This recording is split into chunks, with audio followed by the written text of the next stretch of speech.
Coming up next, a celebration of philanthropy in the community. We'll look at the role of nonprofits during these unprecedented times. Plus, we'll hear the inspirational stories of how generosity and compassion can change lives. And Detroit's top leaders talk about the future of charitable giving. Sit back, relax, and enjoy this special program, National Philanthropy Day 2020, Rising to the Challenge Together.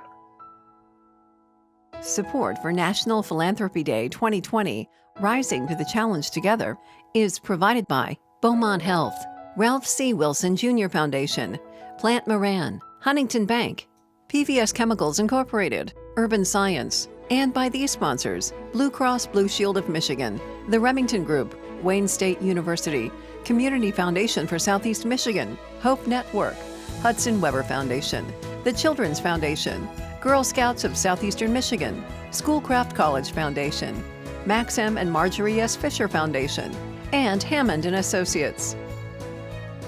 The Association of Fundraising Professionals Greater Detroit Chapter presents National Philanthropy Day 2020, Rising to the Challenge Together. Good evening. I'm Stephen Henderson. Every November, the country celebrates Philanthropy Day by recognizing the generous contributions of individuals and organizations. Normally, the Greater Detroit chapter of the Association of Fundraising Professionals holds a really large event to honor these philanthropists, these volunteers and fundraisers.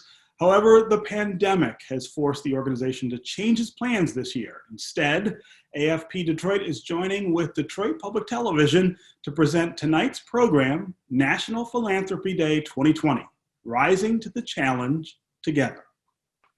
Over the next 90 minutes, we're going to hear from the people and the organizations that are making a difference in the lives of Southeast Michigan residents through volunteerism, or by providing financial support and in-kind services. We're going to take a deep dive into the importance of charitable giving, especially during these challenging times. Plus, we'll hear how nonprofits are addressing the urgent needs of the community. Let's get started with a conversation about philanthropy in Detroit with Mayor Mike Duggan and the president and CEO of the Ralph C. Wilson Jr. Foundation, Dave Egner. Mr. Mayor, it's always great to be with you. Thanks so much for doing this. And so many things we could talk about given what's going on in the world right now. I'm just thinking about what's happened with COVID since March, what Detroit has been through, the impact it's had on our city, the health systems overload. You're in a unique position, having been the former CEO of the DMC. Can you talk a little bit about philanthropy and volunteers and the role of those nonprofits through COVID? Well, it was, everybody pitching in right out of the gate. We got hit so hard and so fast, but you look at what Dan Gilbert's operation did, setting up a massive appointment process for the testing, and then all of the healthcare organizations pitching in at the fairgrounds and getting it up and running quickly. And then we had significant philanthropic support in order to provide cab rides for people who didn't have a car to go to the drive-through side. And then once we got a chance to breathe, we said, what are we going to do about all of these businesses who have finally filled in so many storefronts in Detroit who now have no cash coming in? And another huge philanthropic partnership that ended up helping us put several $1 million in terms of grants and loans in the hands of these businesses, as well as personal protective equipment. It was just remarkable the way this community came together. Thinking forward to getting through this crisis and what's coming, and knowing that this program is going to air just before Giving Tuesday, what advice would you give to people who are contributing to charities right now? I think we've got not only COVID, but if you look at, go back and look at the Great Recession. 3 years after the Great Recession, we lost 1 in 6 nonprofits because they simply couldn't survive the financial turmoil. So what would you say to donors at this point and foundations and others? What should we be looking at? Well, I think we've still got a 5-month window before we're back up on our feet in the country, where the vaccines are widely enough distributed And so the question is, what do you do? And there's going to be more and more need for support, particularly on the small business side, but also on the home security side, people facing eviction. And then you have the extra problem. You can't just say to people, okay, don't pay your rent, you're not going to be evicted, because you have landlords who have got mortgage payments and their own responsibilities. And so all of the progress we have made in this city in getting houses and neighborhoods occupied, all of the progress we made in getting storefronts reopened, we're going to need some assistance to keep those folks going another 4 or 5 months. There's lots of good programs out there. Of course, a lot of the groups have come together in Detroit Means Business. We've basically consolidated all of the small business support activities into that initiative. And then I would say also continue to support the Detroit Public Schools. The support for the laptop initiative was transformational. But it's one thing to get folks connected, it's another to have some ongoing support for the education side of this new way of teaching and the like. But I really see this as 5 more months of significant challenge. And I think if everybody pitched in the area they can, we'll get through it. Looking back over the last 5 or 6 years, perhaps pre-COVID, because now all of our resources and thoughts have shifted somewhat. Philanthropy and government, the city of Detroit, have played a pretty dynamic partnership. Comment on that a bit. Are there some things that philanthropy should be looking at differently with the city? You know, it's been amazing. Motor City Match. There's got to be close to 100 businesses open in this city today, largely African-American owned, largely Detroiters, who wouldn't have been there if people hadn't pitched in to do that. So you think about how we help the storefronts. The Detroit at Work program, which has now become everybody in the country is calling me because we're landing companies. Amazon was one of them. Where we're saying, if you land here, we will help you screen and recruit your workforce for you. Whereas you go to other places that before COVID, and we're looking at 2% unemployment, you were basically out of luck. We've had enormous support from philanthropic groups on the workforce development side. These have been transformational. We had cases where philanthropy stepped in to jumpstart an initiative. And I sat in the room I'm interviewing with you from now 2 weeks ago with a manufacturer in the hardware industry who came down to 2 sites, us in Indianapolis. He put the Indianapolis tax abatement proposal on the table and said, can you beat it? And I said to him, I'll match it.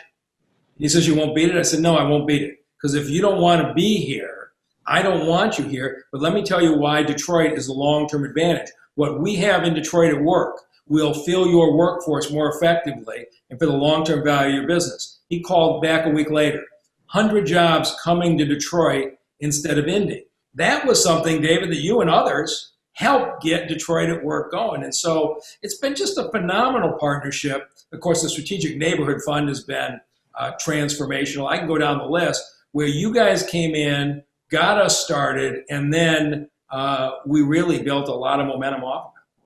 I have to say, while there's much work to be done, I have great confidence knowing that you're in a leadership position, pushing us in that direction and giving us clarity. So thank you for you and all of our other philanthropic partners. I hope you're proud of how it's going. Former Michigan Governor George Romney was passionate about public service and volunteerism. He initiated several volunteer programs while in office, and he later chaired the National Center for Voluntary Action. Our first honoree tonight is receiving the award that's named for Governor Romney, which honors lifetime achievement in volunteerism. Lisbeth Arnasana of ASG Renaissance was nominated by the civil and human rights organization Focus Hope for her service to the nonprofit community, including sitting on the boards of the Skillman Foundation, C.S. Mott Foundation, and Focus Hope. I think philanthropy in this time frame that we're living in with so many issues like COVID and racial justice, I think it is just a unique time for philanthropy to play an extremely important role. You know, philanthropy has the opportunity to look and understand what's really needed, to think about how we best take all the energy and all the thinking that people have done, and how do we put that into action?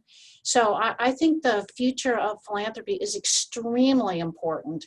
And I think that the really great thinking that's going on across all the different roles of philanthropy is really important. I think the challenge for us in philanthropy going forward is how do we all collaborate and make sure we're working on the things that are most important and have the greatest impact. I've been involved with Focus Hope for many years.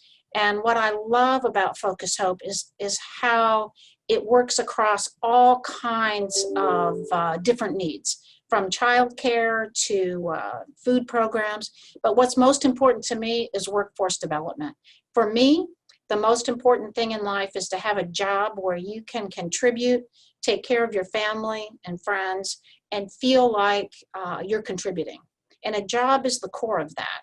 And a lot of times people don't have the jobs that they need to have only because they just haven't been given the right training or the right opportunity. And Focus Hope has just been, over the many years I've been involved, a tremendous force to help people in the community really find the greatest opportunities and really develop careers. And I've just enjoyed being a part of that.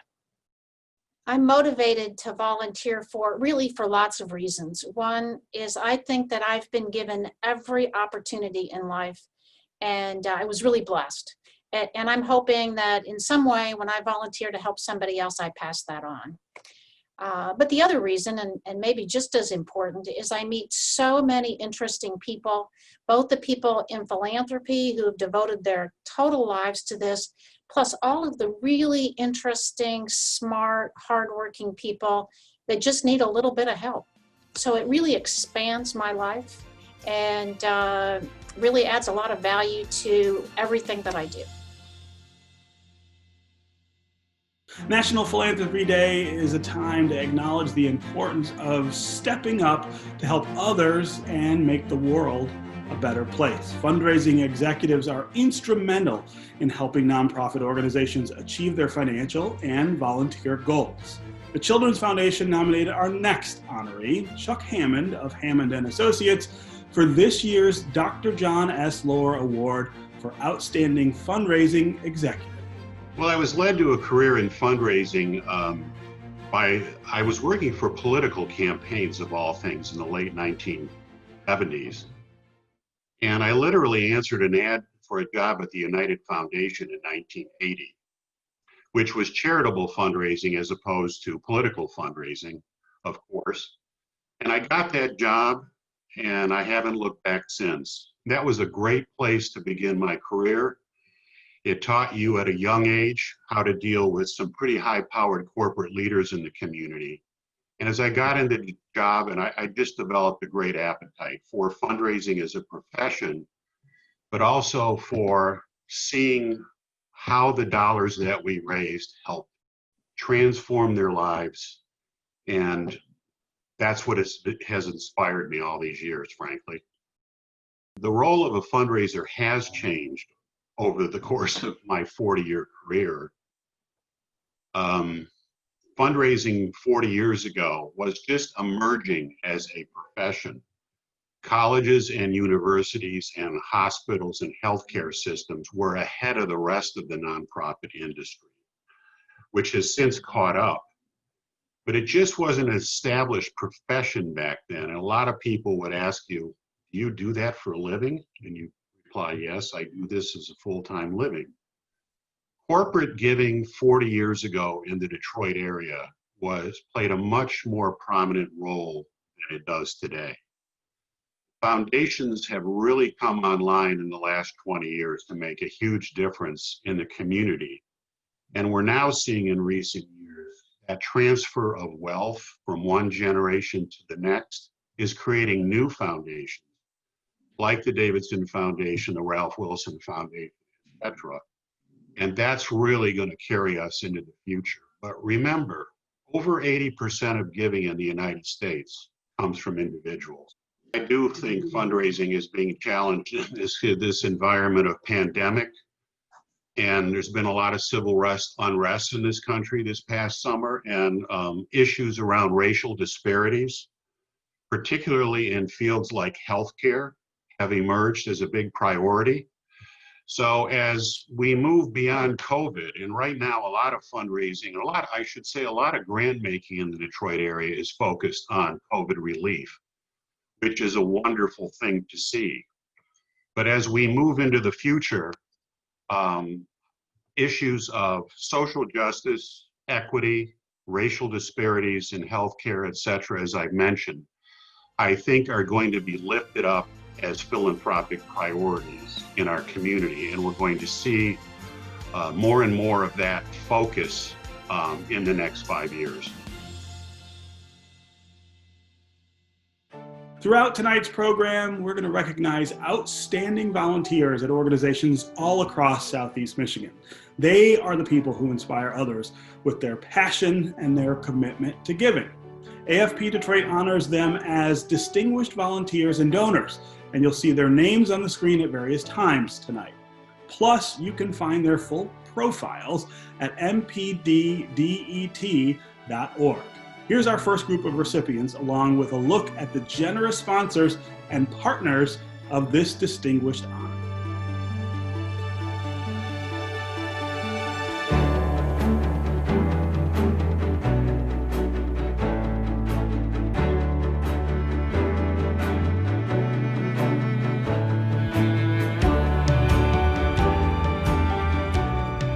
Since 1992, Detroit and the Association of Fundraising Professionals has thrown one of the nation's largest celebrations of National Philanthropy Day. It's not by accident. Detroit and Michiganders are some of the most generous individuals in the world. Our companies, like Ford, General Motors, Rock Financial, they're some of the nation's most generous companies. And we are home to some of the world's largest foundations: Kresge, Mott, Kellogg. Michigan has long been a leader in generosity and volunteerism. I want to congratulate tonight's honorees.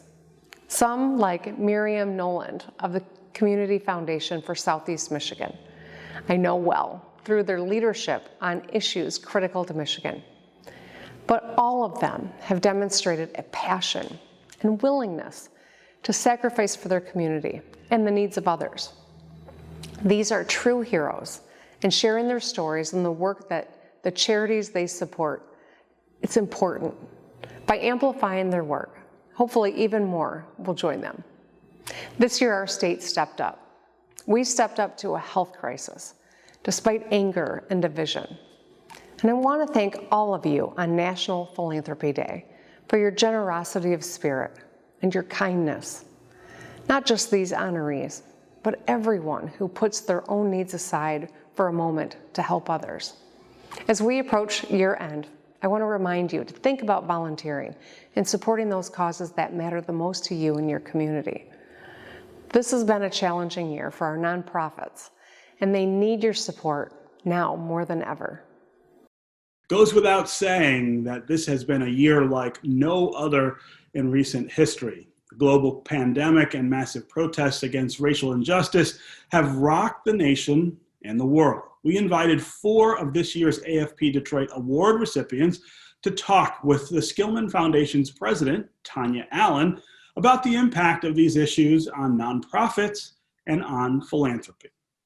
So today we have Dustin McClellan, Elizabeth Artisana, Henry Griggs, and Howard Israel, who all have been philanthropists in their own ways to help our region, especially as we fought off the COVID pandemic.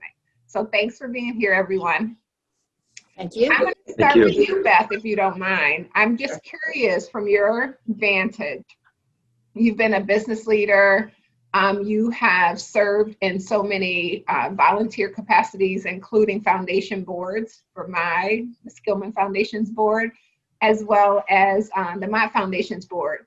And so I'm just wondering, from your perspective, how has small businesses and entrepreneurship been a focus of the COVID response? And what do you think we can do more in the region? Good question, Tanya. I think as I look around as a, and I'm really a medium-sized business, because the businesses that are really impacted are the small businesses, and they're dramatically impacted. And I think that the foundation community, the nonprofit community, the volunteer community has really done a lot to help those businesses, to sort of get out the business for them and to encourage people to use those businesses, as well as provide supports. But I think there's a lot more we need to do. I mean, these are the businesses, they probably represent 50% of the economic strength of our area. And, the more that we can do to think about what they need, to help them, it's not going to end quickly, right? I mean, we're going to continue to have these issues going forward into 2021 and maybe even longer. So I do think for those of us who work on foundations or other nonprofits, it's really where we have to focus. It represents such a big part of our community. We're seeing more and more financial institutions, foundations providing support. We've got to get behind low interest loans. We've got to get behind support. We've got to get behind really helping bring business to small businesses. I think it's the most important thing we can do. I couldn't agree with you more. I heard an expert talk about how the Great Recession is where we lost wealth due to housing. And today with the COVID recession, we're losing wealth when it comes to businesses. And that's particularly true when it comes to people of color in our country. So thank you for that. I agree with you. Dustin, I'm going to go to you next, if you don't mind. So you're a young man, but you've had a long history in philanthropy. So can you just talk about how you got engaged in being a philanthropic leader, and what advice you would give to young people on how we can get more young people to do the things that you've done? Sure. Thanks so much, Tanya. I think the impetus for me getting engaged in philanthropy and community work really comes from my background and upbringing, growing up in the inner city of Pontiac in somewhat of a challenging environment. And being able to come out of that environment through mentorship and empowerment has really driven me to stay engaged in the local community of Pontiac. And so the pressing needs of our community have always been at the very forefront of my mind. And so not only are they at the very forefront of my mind, but I have been serious about leading people to make change, leading organizations that make change, and trying to encourage our young people to be a part of that as well. What we're seeing in Pontiac is just an incredible group of grassroots leaders that are saying, both in the small business arena and in the nonprofit and philanthropic arena, that are saying, we want to be a part of making a difference. We don't want to sit on the sidelines. We're not going to let COVID let us sit idly by. We're going to come together and be a part of the change, and not just be a part of the change, but work together collaboratively. And a lot of our work has been convening those leaders and those champions together to say, let's work together to move our community forward. And I'm just excited to be a part of that, a small part of that, and look forward to the continued great work we'll be able to do together. Oh, that's so inspiring. And I don't think anybody would view the work that you're doing as being small. Quite honestly, you and your generation are ushering our country into a new phase. And so I just want to say thank you for that. So now we get to go to Howard and Henry. It's good to see you, gentlemen. I just wanted to jump in with you two. You've both been such important activists and philanthropy leaders, particularly in the LGBT community. And right now, our country is right in the midst of having discussions about what does it mean to have diversity and inclusion. What do you feel like this moment means, particularly for the issues that you care deeply about? This is a difficult time for all the reasons that have already been talked about. And I think, but if we were to think back 30 years, Howard and I wouldn't be here. The fact is that our lives, at least as white gay men, have gotten better. We're more accepted. But and we see, though, that there's some progress, and then there's steps backward for diversity in general. And I think we just have to take heart, and take heart from hearing Dustin speak, for example, that the next generation is going to give us hope. And the words of Dr. King always come to my mind, that the arc of the moral universe is long, but it bends toward justice. And so we're hopeful. We'll think there'll be some setbacks. The arc isn't a straight arc; it's a up and down. But we think we're on the path. And like Henry said, we personally are very fortunate in our lives, but as progress has been made, a lot more people have become public about their sexual orientation, their identity, and that has increased the umbrella, the LGBT plus umbrella. And with that, those advancements comes pushback. And the pushback is not only aimed at LGBTQ plus people, it's aimed at women, at all minority groups, African Americans, people with disabilities, indigenous peoples. I mean, the list goes on and on and on. And we take hope in that diversity is going to happen no matter what what the old white men in power are saying. Diversity is going to happen, and it's going to take some battles and struggles and fights, but the momentum has started, and it's not going to be pushed back in any closet. Yeah. Oh, thank you. I love both of your comments, such wise things and advice to us all. And it makes me think about, I always say, like, our country was created by a group of imperfect men seeking a more perfect union. And the great wisdom in that was that they said to everybody in the country that it's your responsibility to also seek that more perfect union. That panel had a lot more to say, of course, and you can see their entire conversation on the Association of Fundraising Professionals website at npddet.org. Let's turn now to this year's new Spirit of Philanthropy Award, which recognizes innovative contributions to the community, especially in times of need. The recipient, Pontiac Community Foundation, was nominated by AFP Detroit board member Summer Brock and Oakland University. The young organization responded quickly and aggressively to meet the challenges brought on by COVID-19. Here's the president and founder, Dustin McClellan. When COVID-19 first came to our doorstep, we as an organization felt a responsibility to make sure that the needs of the Pontiac community were being met. And so our first action was pulling together local leaders, organizations in a collaborative way to say, what are the anticipated needs of our community? What are the needs right now?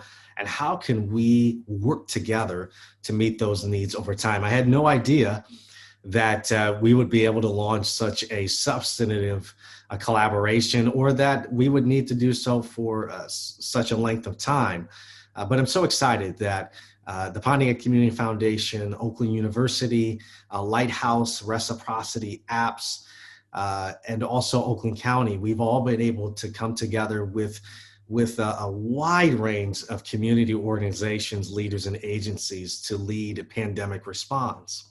And we coalesced our work around mycovidresponse.org, which is a one-stop shop for the greater Pontiac area, even to the extent of Oakland County, to come and express their needs, whether that be food assistance, rental assistance, virtual tutoring, prayer and grief support, a wide variety of needs. Express those needs there and have those met by one of our agency and community partners.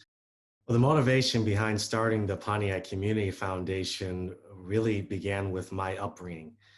Born and raised in the city of Pontiac, and born and raised in somewhat challenging circumstances. And several years ago, I realized that those circumstances still existed. Disparities in health, disparities in race, poverty, issues in education, healthcare, et cetera. And so after working in the nonprofit world, working in local neighborhoods for 8 years, I really searched out what would be the kind of organization that could lead systemic change in Pontiac and also bring more funding to this community. As a young and new organization, particularly leading in the city of Pontiac, initially it was challenging to bring new attention to the need in Pontiac. There are needs on other sides of us, and rightfully so, in the city of Detroit and also the city of Flint, which are more medium to large size cities. But the city of Pontiac is a microcosm of those two communities with very similar challenges. And so bringing attention to this city was a challenge in the very beginning, and at times continues to be so.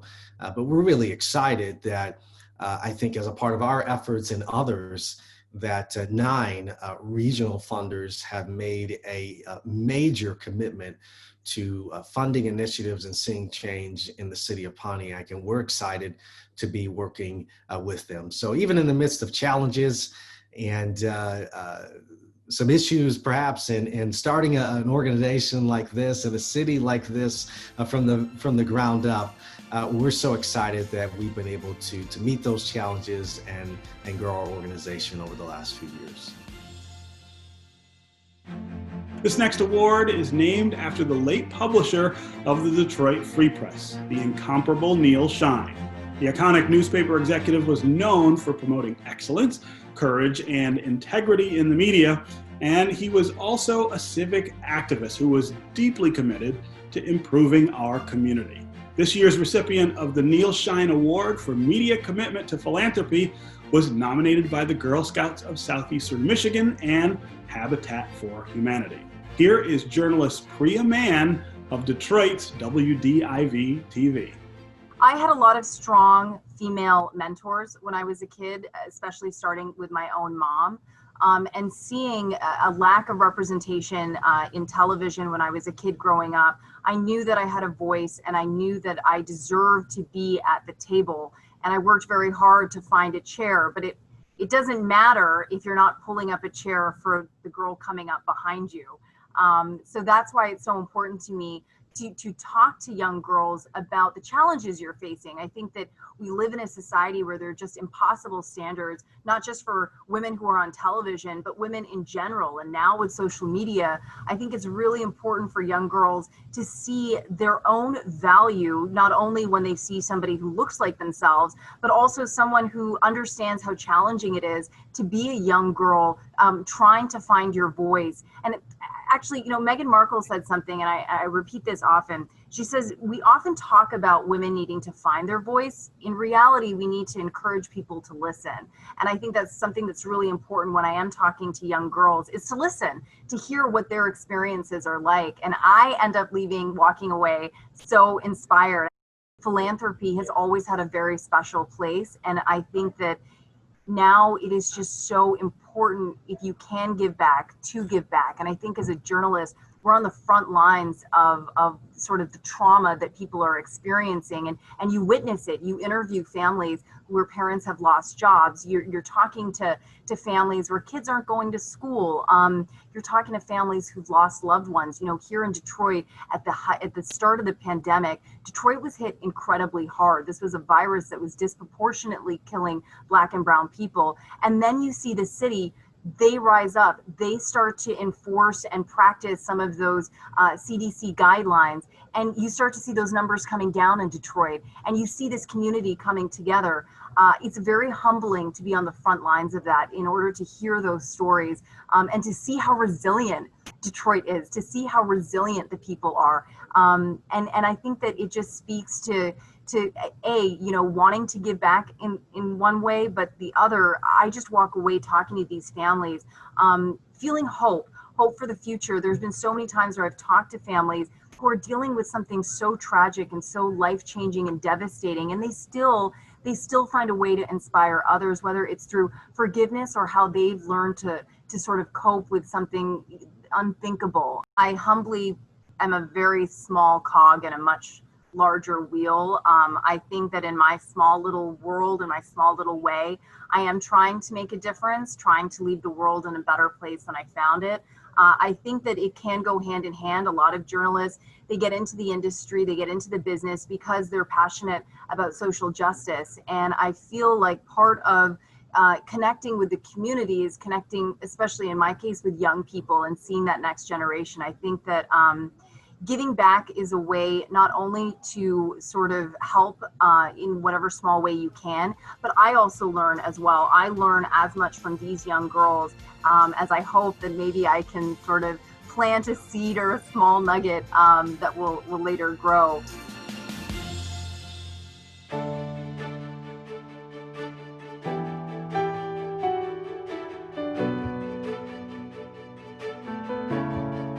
We want to take a couple of minutes now to recognize the board of directors at the Association of Fundraising Professionals Greater Detroit chapter. In addition to helping promote philanthropy and volunteerism in Southeast Michigan, they're motivated every day to help others through their individual work with a variety of causes in our community. Take a look.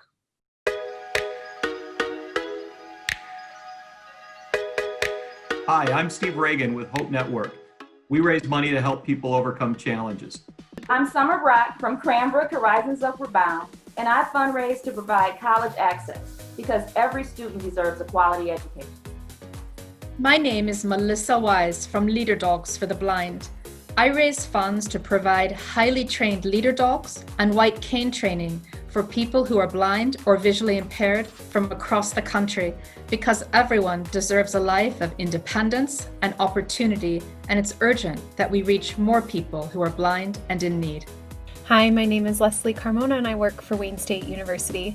One of the many reasons that I love working for Wayne State is because of the incredibly diverse student population that we serve. The opportunities that the university offers to these individuals is incredible, and I love being a part of it. I also adore that it's in the heart of my favorite city, Detroit. I'm Ryan Dinkgrave with Eastern Market Partnership. I raise money for food access and nutrition education because no man, woman, or child should go hungry in the richest country in the world. Hi, I'm Diane Golias from the University of Michigan, Dearborn, and I raise funds for the College of Arts, Science, and Letters at the University of Michigan, Dearborn to help students achieve their dreams of completing a college education and transforming their lives, the lives of their families, the communities in which they live and work, in the world.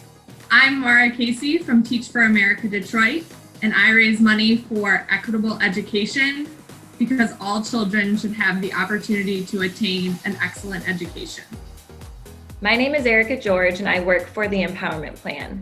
I raise money to break the generational cycle of homelessness so women and families in need have the tools they need to become the powerful architects of their future. I'm Tanya Griffith from Oakland University. I raise money for Aspire, Advance, Achieve, the largest comprehensive campaign in the history of Oakland University, because together we will make a difference in our community and beyond. I'm proud to serve on the board of AFP. Hi, I'm Nina Holden with the Detroit Institute of Arts, and I raise money to bring 90,000 kids a year to the museum for free school field trips, or this year to bring free video school field trips to the schools. Hi, I'm Stephanie Maurice from Focus Hope. I raise money for Focus Hope because I believe in the dignity and beauty of every person, working toward a metropolitan community where all people can live in freedom, harmony, trust, and affection. I'm Paula Rodriguez Durant with Michigan Humane. I raise money to improve and save lives through compassionate care, community engagement, and advocacy for animals, because I believe in the value of the human-animal bond and creating safer and more humane communities. I'm Kristen Rossi with the Alzheimer's Association Michigan chapter, and I raise funds for all people struggling with Alzheimer's or other forms of dementia. I'm Rebecca Hepner from Kids Alive International. I raise money to rescue, redeem, and restore vulnerable children, meeting their spiritual, physical, educational, and emotional needs, because I believe every child deserves to live free from the bondage of hunger, abuse, exploitation, and redeemed into God's love. We want to continue the dialogue now on the role of philanthropy during these challenging times. Dave Egner of the Ralph C. Wilson Jr. Foundation led a conversation with a group of community leaders and Philanthropy Day awardees about the current and future outlook for charitable giving. Joining me on the panel, Malenka Clark from the Hudson Weber Foundation, Jim Anderson from Urban Science, Tricia Keefe from Blue Cross Blue Shield, and Miriam Nolan from the Community Foundation for Southeast Michigan. We hope to have a good conversation about the world of philanthropy and fundraising and volunteerism in what is a changing world. And certainly we are in a different place than we were 7 months ago. While I don't want to be negative about the topics and the discussions, I think we would be remiss if we didn't talk about the elephant or the elephants that are in the room. The impact of COVID, the impact of civil unrest following the murders of George Floyd and others. These are issues affecting all of us in many major ways. There's a lot of studies that will show, as we did in the recession, we could lose 1 in 6 or more of the nonprofits in the state of Michigan. Do you think our safety net's in jeopardy? Are the nonprofits in jeopardy? How about institutions focused on quality of life? So how will things change for the institutions we depend on within our community? Malenka, let's start with you. Sure. Thanks, David, for that question. Without a doubt, our safety net is in jeopardy. And when you think of the nonprofit sector, it's not just, the thing that is so terrible about this moment is that obviously the demand on services are higher than ever, given the challenges that we're all facing. And these are our frontline organizations that are serving our communities, and at the same time face all the challenges, that the economy forces on them. So it's worth thinking about just the question mark about the funding. And I think it's worth noting, we're sitting here as philanthropists, but certainly, a major part of our nonprofit sector's budgets are government contracts. And so I think the question of what's going to happen with a stimulus for state and local governments is one that is not answered, but that is deeply important to this sector. And philanthropy is not going to be able to fill that gap by itself. I agree with everything that Malenka just said. I think it is also an opportunity for a number of organizations to look at what they're doing. I think from the nonprofit philanthropy, or from the nonprofit side, all of we corporations who are supporting are really having to evaluate our model and what we're doing right now with the impact of COVID and having to re-engineer and redesign some things. I think it's an opportunity for the nonprofit sector to look at that in the same way. It's a hard thing to look at, but I do think it's really important that that's looked at. But on the philanthropic side, when we think about giving from a corporate perspective right now, it's been an opportunity for us to make a very clear focus on the mission. And for us, that mission is health, access, and quality. And frankly, it took out a lot of the noise because there was such dire needs in those areas for us to be able to specifically target some of the dollars that much more quickly. I think organizations, one of the things that they've learned is that they've had to speed up decision making, and we've been able to get the money out faster. And so I think there's been some opportunity, in general, there is a dark cloud. But I think we have to also look at some of the opportunities that are coming out of it. And I think it's crystallized some things for us. Jim, are the nonprofits going to suffer through this process? Well, I think it depends on how they're structured. I have been a longtime advocate of endowment. And with endowment, yes, there's some fluctuation in the market value, but the spend rate is generally held constant. And the mathematical formulas are set up so that at the end of the period of time, there's been a steady payout over time. So they're pretty much immune to ups and downs of the economy. So from that perspective, that's one of the big advantages I see to endowment. And from the donor side of things, that's one of the reasons I advocate it. It's a stabilizing force for nonprofits. Now, I think, like many households in America, many nonprofits spend most of the money that comes in the same year it comes in, and it goes out at the same time. And that's a problem. But from, again, a donor point of view, there is still, even without endowment, a buy now, pay later, or a commit now, even if it is not endowment, and pay later, to make it easy for the donor to get past the hurdle they're in. Now, that leaves short, though, the receiver that doesn't have an endowment backing up their activities and doesn't have current cash coming in. And that's a problem. No doubt about that. And Jim, I think that's probably the majority of our sector in Southeast Michigan and Michigan in general. Is the endowment is sometimes the hardest money to raise. Someone, though, who's been helpful on endowment raising for years is Miriam Noland at the Community Foundation. And Miriam, are our institutions in trouble, and how do we get more money into endowment if that's part of the solution? Well, it's a great lead in, because our sweet spot is building endowment, not just for the Community Foundation, but for all of the nonprofits that are in the position that they can really start building an endowment. And we're helping 230 organizations build endowment with us right now. Having said that, endowments are critical because they are a predictable source. Yet the crisis has really shown that the business model of most of our nonprofits are going to need to change. And it's already been referred that you've got to look at various sources and what's the public sector's role in this, at least in the helping us all climb out of this situation. But I just want to raise up that I think it's changing the role of boards of our nonprofits. They're going to have to really step up, help management, look at how to innovate, how to change if you can, and to meet the crisis at the same time you're trying to stay alive and raise your dollars.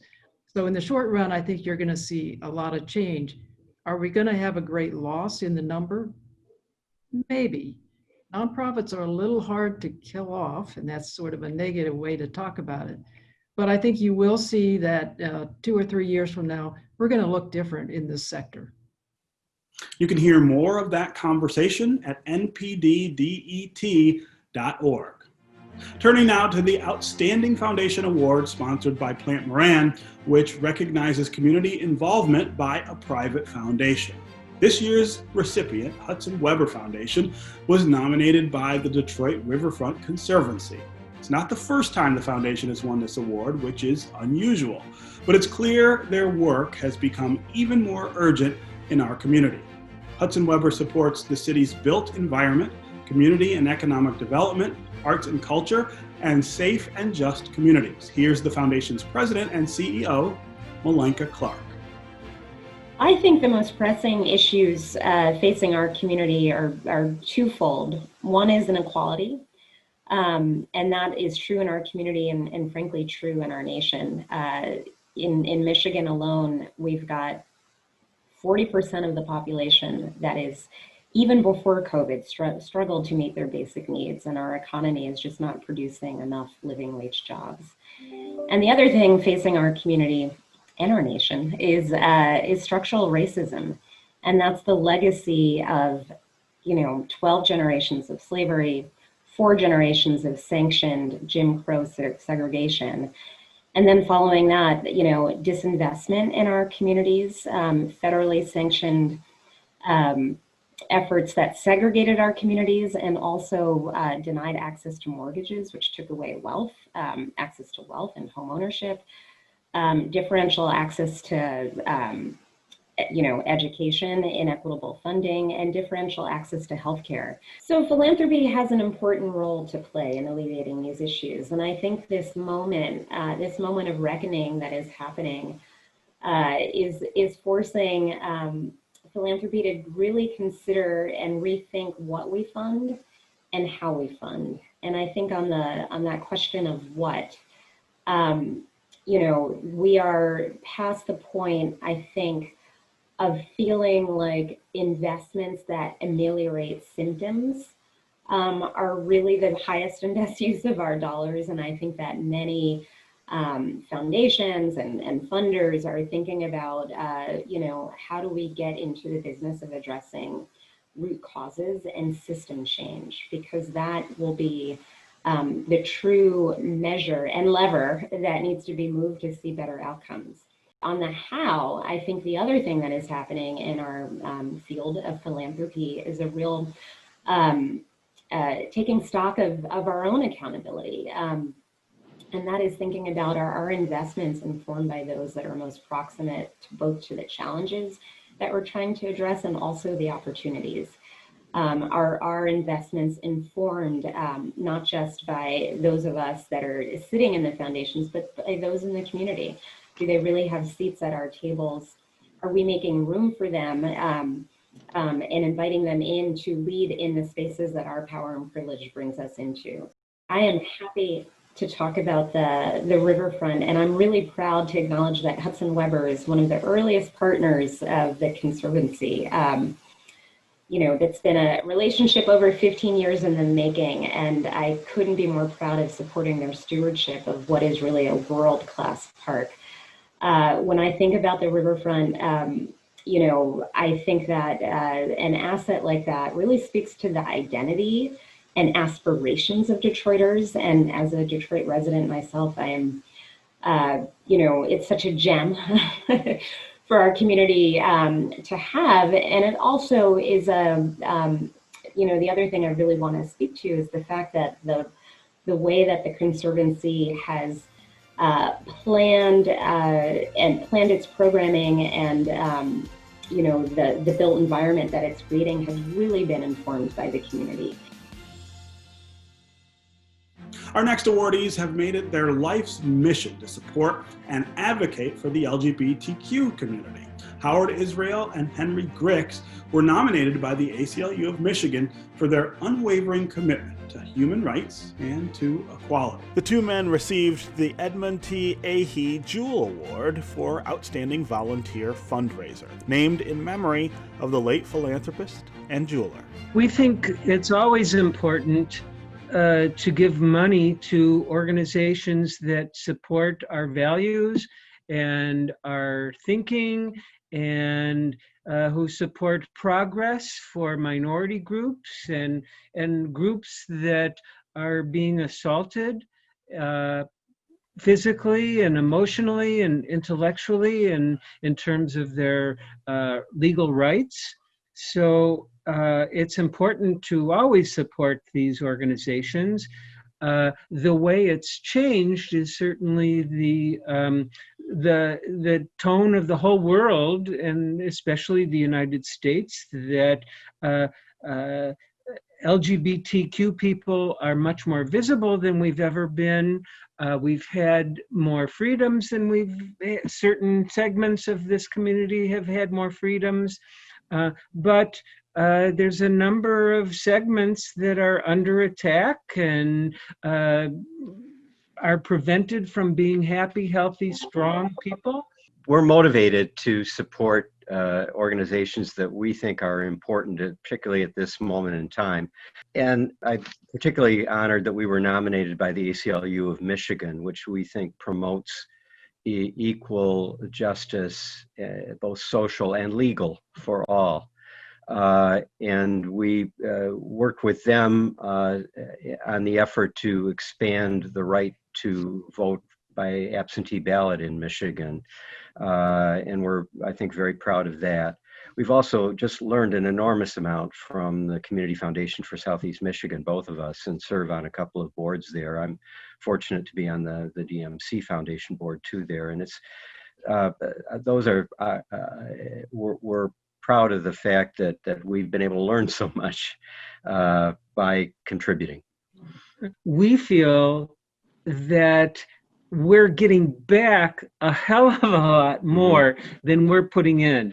I mean, it's easy for some people to write checks and to be financially participatory with these organizations, but we have the feeling that we are really doing something important when we hear that the ACLU is having successes when Ruth Ellis Center, when LGBT Detroit, when the Community Foundation has successes.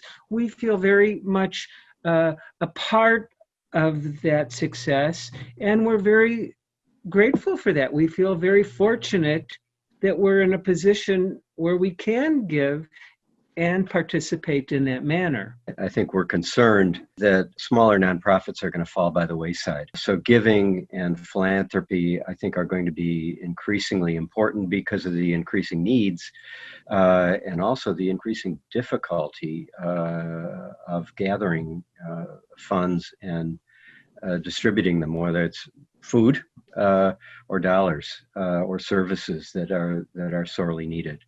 So now is a time for all of us, I think, if we can, to give.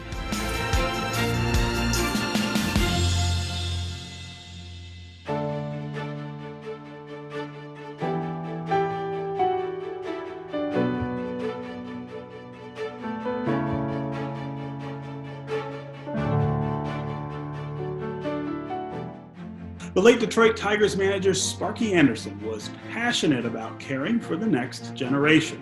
His charity, Catch, is in its 33rd year of providing financial support to sick children and to their families.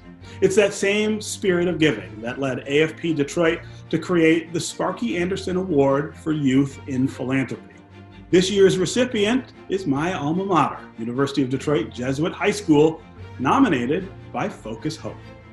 What I enjoy about philanthropy and why I'm committed to helping others is because when I look at other people that are in need, I really see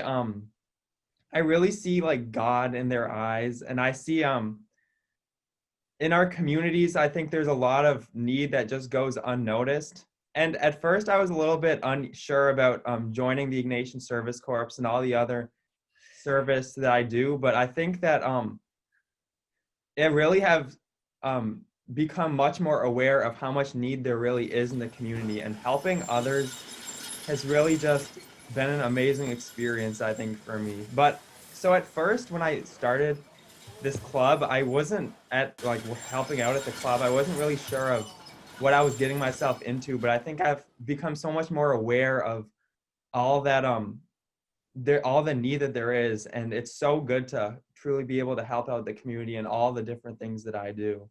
At U of D Jesuit, we have a philosophy that we just want to raise young men for others to the greater glory of God. And the idea is to instill in them compassion and empathy and confidence, and give them the opportunity to see beyond their own selves, and to realize that there's a broader world out there.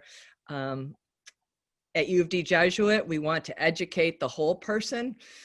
We do a great job with math and science and English, but we want the guys to be out in the community, to know people, to relate to what's happening in our community and in our society. You can talk about it in a classroom, but when you're at somebody's door, it's a whole different story. One Saturday every month, the ISC goes to the Focus Hope warehouse in Detroit, and they pack these boxes of food for the senior citizens at the apartments in downtown Detroit, the Warren apartments. And so usually what the program is we pack for about 2 hours, we load a van, and then a bus takes us to the apartments where we deliver each box individually to each senior. But because of COVID, now we have split it up into different shifts. So what we do is we have a group that just packs, and then we have a group that just delivers to the apartments. Giving back to the community is actually, it really makes me feel good, like as a person. But I think that that's not the most important thing about service. I think that's a secondary thing that happens when you help others, because going out in the community and serving others is obviously not something that most people prioritize. But I think when you actually go out of your way to do it, it seeing these people and seeing how much that you can help them really makes both the community improve because you're helping others, as well as your own dignity, I think, improve because you are helping others, you're making a difference, and it just feels so good to do that and to know that you're actually benefiting our society as a whole. Let's take a moment now to check in with a past National Philanthropy Day award winner, journalist, author, and philanthropist Mitch Albom. He was recognized in 2012. He's the co-founder of the nonprofit Say Detroit, which is now actively responding to the needs of the community during the COVID-19 pandemic. We pivoted pretty quickly. We saw back in February that COVID was going to be something very serious here in Detroit. And given the way Detroit is laid out and given how many multi-generational homes we have in Detroit and inability to get to testing or poverty, people with pre-existing conditions, I could just tell that we were going to get slammed. And of course, in the early weeks and months we did. So I actually, we didn't have any funding put aside separately for COVID. Our things were pretty much, earmarked. So I, strange as it sounds, I wrote a book online. It was a novel that I put together very quickly, and I did it over 8 weeks. And it was set in Michigan, and it was about a street corner where there were different families living on the street corner and on the different ends of it, and how they interacted with one another as this virus came in. And there was a thinly veiled thing about coronavirus, but it was really a look at how human beings react when they're scared and when they're threatened and when they get sick. And it went on for 8 weeks. I would write a chapter each week, and we used that to raise money. We didn't charge for it, but we asked people to make donations, and people read it around the world and made donations to something we called Detroit Beats COVID-19. And with the money that we raised, as soon as it came in, we spent it.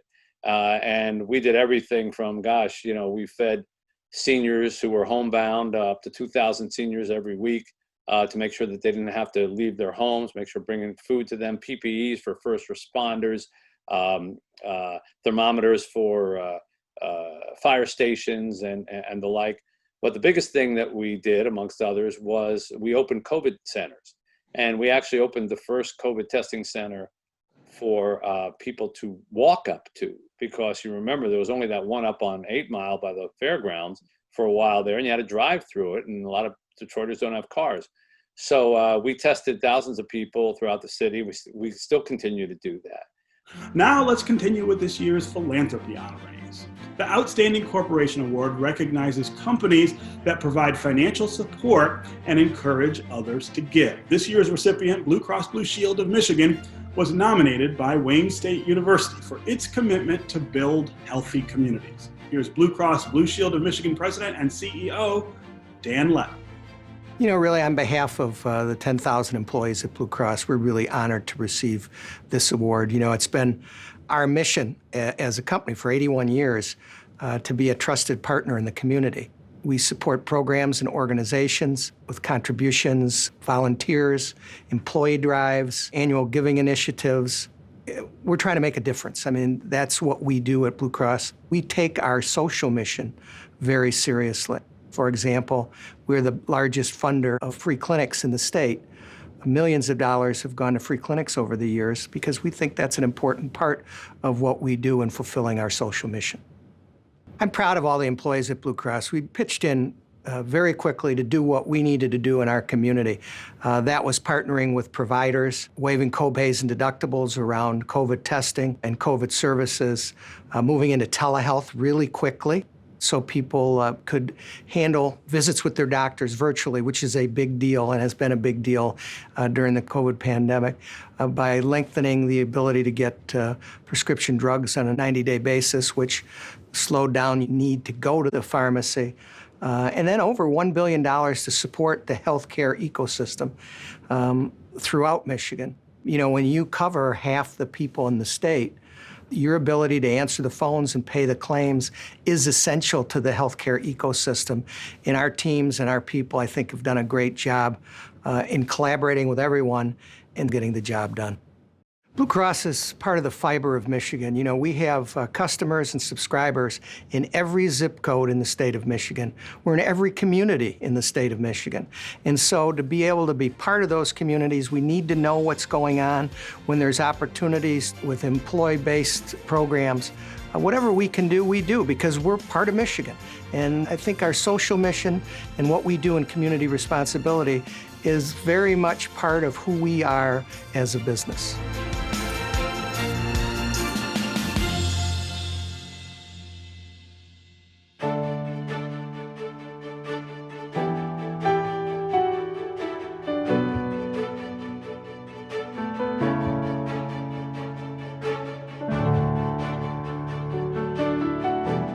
The most significant National Philanthropy Day honor is the Max M. Fisher Outstanding Philanthropist Award.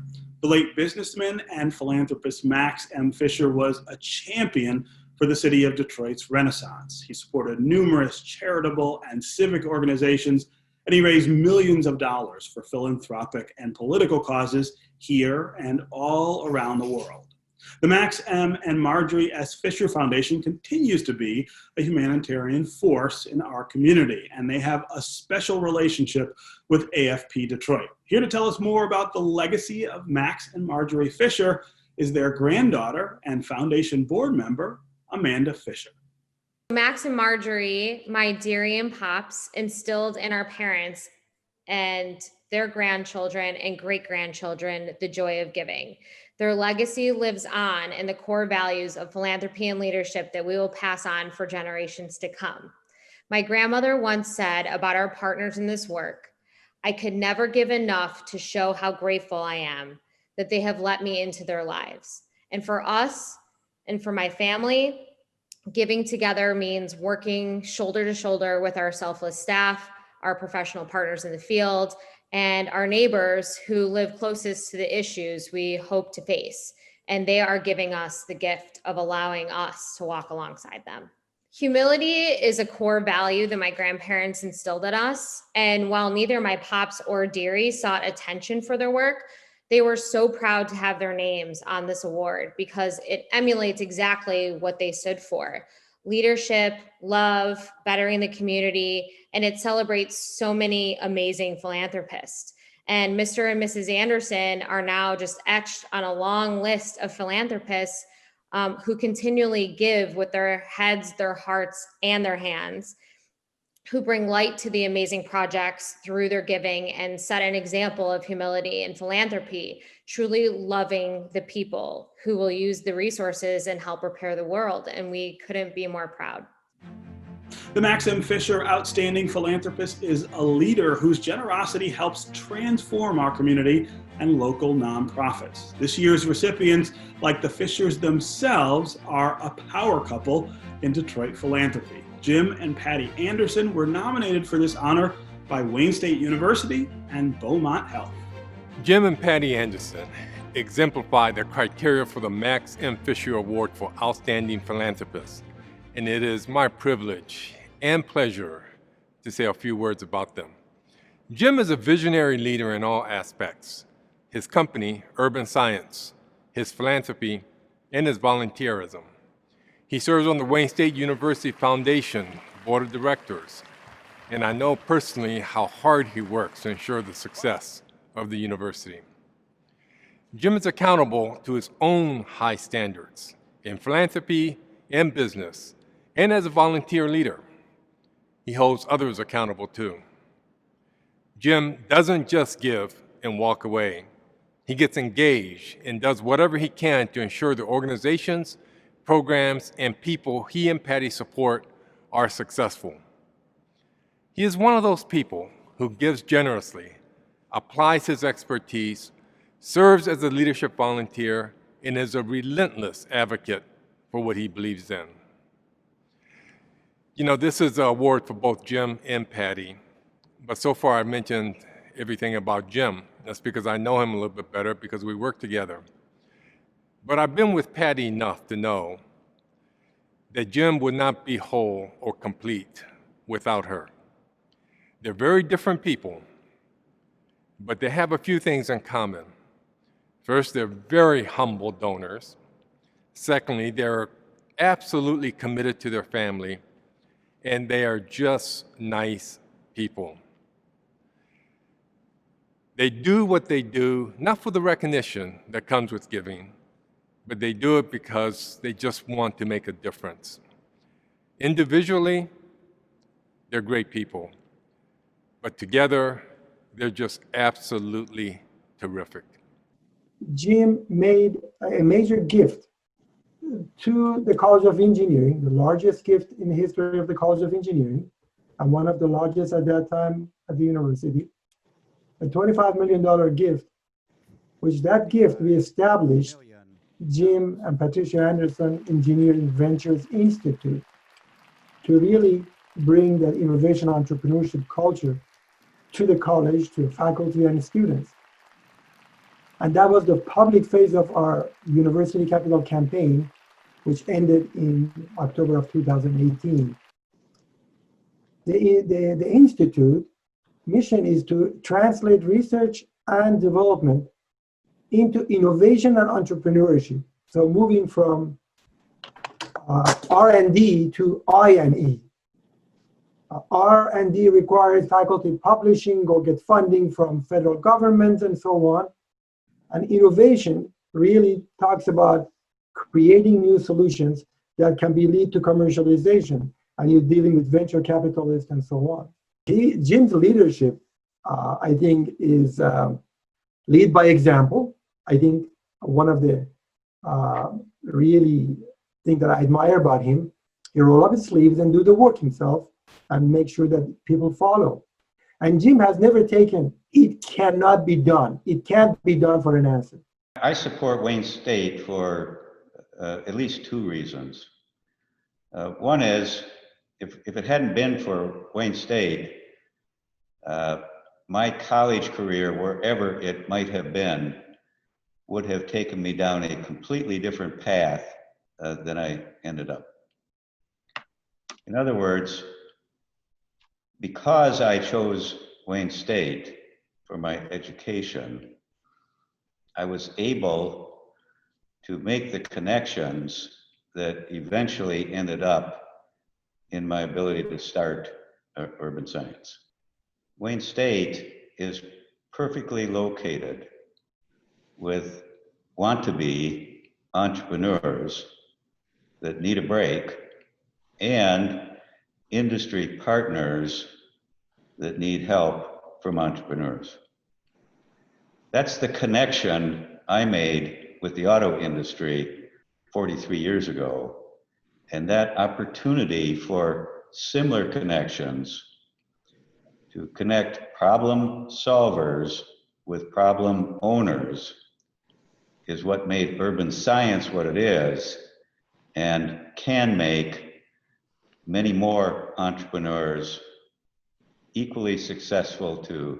Wayne State helped us. I mean, they gave Jim the education that he has. This all takes a lot of time. Jim has gone a lot. He's working a lot, but he's very dedicated to Detroit, to Wayne State, to his family. So for me, it's how I give back, is I take care of the house, the family, and as much off as I can to be able to help him do what he does best. I started with $1,000 in urban science. And today we're about a $200 million company.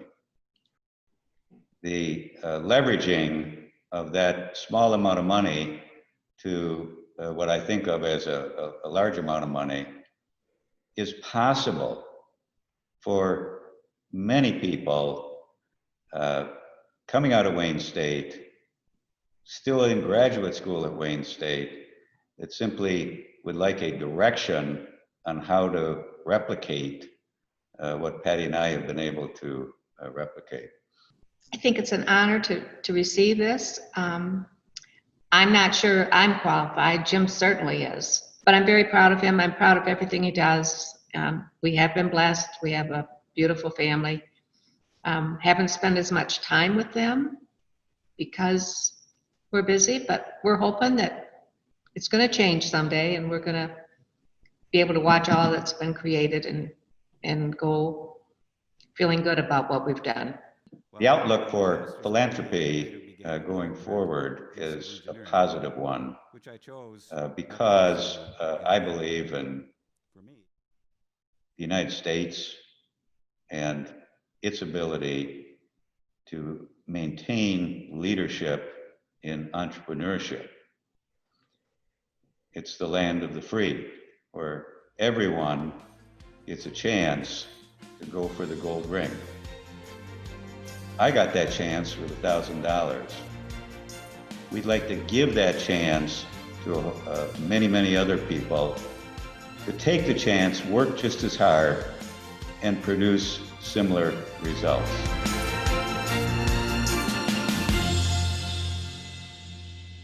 Tonight's final award is a first for the National Philanthropy Day celebration. It's the Special Lifetime Achievement Award for Leadership in Philanthropy, honoring a woman who has led and supported many charitable initiatives in the community, including the Grand Bargain that helped Detroit emerge from bankruptcy. Miriam Nolan was nominated by the Detroit Institute of Arts for her exceptional leadership at the Community Foundation for Southeast Michigan over the past 35 years. Here's the foundation's chairman, Jim Nicholson. Miriam is an absolute force to be reckoned with in terms of leadership.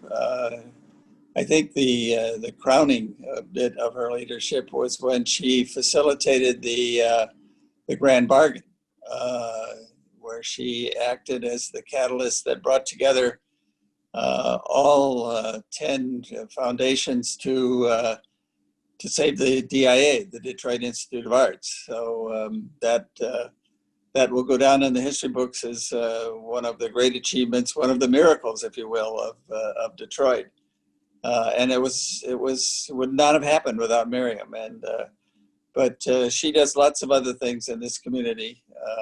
She started here 35 years ago with Joe Hudson, and has built a marvelous organization that now has assets that exceed $1 billion, and that's pretty impressive from starting from zero. The foundation, over the life of its 35 years here in Detroit, has given granted more than $1 billion in grants to enhance our community.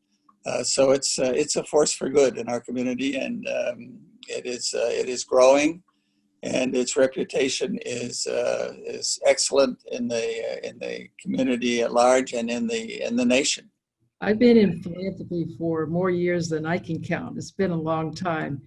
And philanthropy has changed over the years. It's changed a lot for the Community Foundation because we didn't exist when I came here. And now we have benefited from the generosity throughout this region. And I think that we are now helping this community understand that endowments matter. We have many organizations that are now building endowments that have not before. And I think that we are beginning to see individuals recognize that they can continue to help charities and build a legacy in their name or anonymously to make sure that the charities they care about forever are getting the support that they think they should have. So in that sense, I think the permanent type of philanthropy, endowments have changed a great deal. I don't think I've seen much change in the engagement of both corporate and other foundations. They've been engaged pretty consistently. The engagement of donors, individual donors of all ages, is heartening for me. To see the young people, now they're going to be more online givers, but I think we've seen an increase in the engagement of the next generation in building philanthropic habits for the future. One thing that I'm really proud of in relation to the Community Foundation over the years is that from day one, we always thought that we should work in collaboration with the individuals that we're going to be working with to make change, other foundations, other donors, And so I see that spirit of engagement and collaboration, something that has been important as we face some of the tougher issues, the issues where none of us can make a difference alone. The willingness of other foundations and corporations to join in joint efforts, whether they're initiatives. In our case, one of our earliest was to start building greenways. And we're excited to see the hundreds of miles of greenways that now exist in Southeast Michigan, to the New Economy Initiative. And yes, the Grand Bargain, which was a bit of a, we didn't do that one alone at all. That was a huge community philanthropic effort. So collaboration, working together, I think that we feel that we've had a little role in that, and I really think that holds great promise for the future.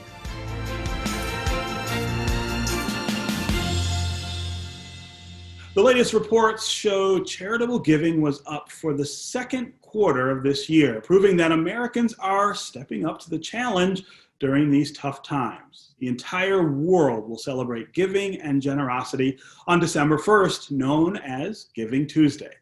AFB Detroit President Steve Reagan of Hope Network talked with Sandy Pierce from Huntington Bank and Kelly Ray of Plant Moran about the importance and benefits of giving by year's end. Sandy, you in particular serve on so many boards in the community and volunteer at so many different organizations. And of course, Huntington is so involved in supporting the community. Could you just share with us a little bit about what you're seeing regarding the financial condition of the nonprofit sector and our local charities? There have been some very dire predictions that many of our charities may not even survive the kind of economic impact long-term that we're seeing. I've heard the same statistics, Steve. And if you think about this unprecedented year, this isn't a financial crisis, it's a public health crisis. We have social unrest, we have an economic recession, we have political divisiveness. And when you combine all of that together, it should be no surprise to anyone that those organizations that are suffering the most are those that are trying to do good for the communities that they serve. Kelly, I know Plant Moran, you've been a longtime supporter of National Philanthropy Day. Some of the early data is showing that actually donors have given more during the COVID crisis. And I think we see this a lot, that our community really responds. When the COVID crisis hit, and their other sources of revenue really fell off a cliff for a lot of organizations. So if they were relying on fundraising events, or if they were relying on program service fees, really of any kind, and organizations recognized right away that they needed to go to their loyal donors and ask for support during the COVID crisis. And many of the donors in our community really stepped up and did that, supported the organizations and helped them get through the immediate crisis. But a lot of organizations are worried that now they have to go back to those same donors and ask for the year-end gifts that they traditionally would receive.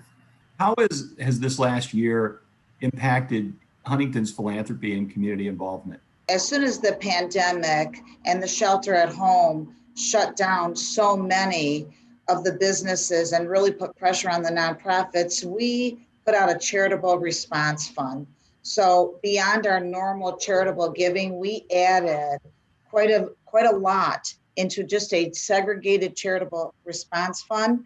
And that was for nonprofits to be able to give them, to help bridge them, frankly, to the PPP process. And then when PPP, the loans were out there to be applied for, what we did at Huntington is we opened it up to nonprofits that were not customers. Most of the financial institutions did it for customers only. We specifically helped hundreds of nonprofits that were not customers in our footprint in order to get the PPP. And my fingers crossed, another allocation of PPP comes forward from the CARES Act in the next several months, because that will really help. Now, there are also some special incentives for individual donors to contribute in 2020, aren't there? Yeah. So the CARES Act this year really tried to incentivize both individual and corporate donors to increase their giving. even if you're not itemizing your deduction, you can take a $300 deduction this year for cash gifts to charities. And then for donors who are giving more support, the limit has been increased. So historically, donors were limited to 60% of their adjusted gross income. That's been increased to 100% this year. And then the limitations for corporations were also increased significantly this year as well. So we really do encourage everybody watching today or on one of the on-demand broadcasts to please, take the time to think about helping their favorite charity one more time at year end. And we want to congratulate all of the nearly 100 honorees that we've recognized during this show and the organizations that they volunteer and work with. There are just some incredible honorees we've profiled today. We wish we had much more time with all of them, but they really have helped our community through this challenge, but through the challenges that we face every day in our community. So congratulations to all of them, and thank you to all of our supporters. Remember, Giving Tuesday is December 1st this year, but please support and get involved with your favorite nonprofits every day of the year.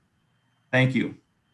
That'll do it for this special presentation of National Philanthropy Day 2020, Rising to the Challenge Together. Thanks for watching. We encourage you to go to npddet.org to watch extended versions of the conversations you heard tonight on the importance of charitable giving. You can also read more about the honorees, and our special thanks goes to our media for partnering with AFP Detroit and Detroit Public Television to bring you tonight's program. Stay well and good night. Support for National Philanthropy Day 2020, Rising to the Challenge Together, is provided by Beaumont Health, Ralph C. Wilson Jr. Foundation, Plant Moran, Huntington Bank, PVS Chemicals Incorporated, Urban Science, and by these sponsors: Blue Cross Blue Shield of Michigan, the Remington Group, Wayne State University, Community Foundation for Southeast Michigan, Hope Network, Hudson Weber Foundation, the Children's Foundation, Girl Scouts of Southeastern Michigan, Schoolcraft College Foundation, Max M. and Marjorie S. Fisher Foundation, and Hammond & Associates.